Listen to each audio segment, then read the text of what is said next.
Science में ये carbohydrate क्या होता है। अगर हमें कोई भी काम करना है तो इसके लिए हमें चाहिए एनर्जी, और एनर्जी हमें मिलती है फूड से। और फूड में मोस्टली ये तीन चीजें होती हैं, कार्बोहाइड्रेट, फैट और प्रोटीन। और हमारी बॉडी को जो मोस्टली एनर्जी मिलती है वो मिलती है कार्बोहाइड्रेट से। कार्बोहाइड्रेट शुगर के मॉलिक्यूल से मिलके बना होता है। शुगर वही जो टेस्ट मीठी होती है। जब हम कोई भी चीज को खाते हैं तो हमारी बॉडी कार्बोहाइड्रेट को तोड़ती है सबसे छोटी फॉर्म में, और इसी सिंगल मॉलिक्यूल्स को हम बोलते हैं ग्लूकोज। यही ग्लूकोज हमारे ब्लड में डिसॉल्व हो जाता है और ब्लड के थ्रू ये हमारी पूरी बॉडी में एनर्जी को प्रोवाइड करता है। आपने हॉस्पिटल में देखा होगा जब पेशेंट कुछ खा नहीं पा रहा होता तो डॉक्टर ग्लूकोज की बोतल को कनेक्ट कर देते हैं और यही ग्लूकोज सीधे ब्लड में डिसॉल्व हो जाता है और पेशेंट की जो बॉडी को जो एनर्जी की रिक्वायरमेंट होती है वो भी मिल जाती है। अगर आप पूरे नेचर में देखो, शुगर अलग अलग फॉर्म में एग्जिस्ट करता है। शुगर को समझने के लिए हमने इसको तीन पार्ट में डिवाइड कर दिया है, मोनोसैकेराइड, डाइसैकेराइड, पॉलीसैकेराइड। और मोनो का मतलब होता है एक, यानी कि शुगर एक मॉलिक्यूल से मिलकर बना हुआ है, जैसे कि ग्लूकोज। तो ऐसे दो और भी शुगर है, फ्रक्टोज और गैलेक्टोज।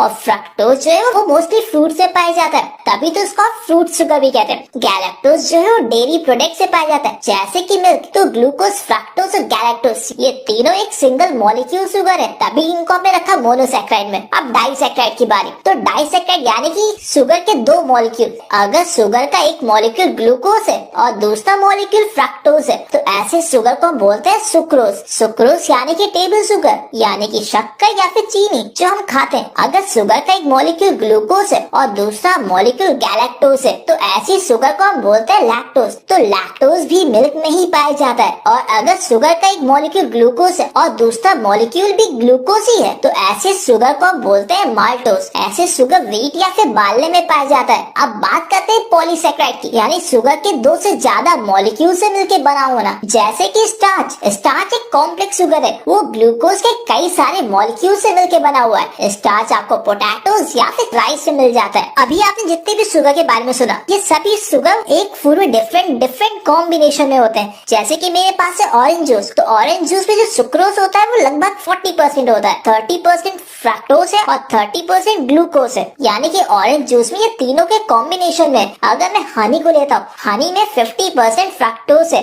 40% ग्लूकोज है और 10% अदर शुगर है।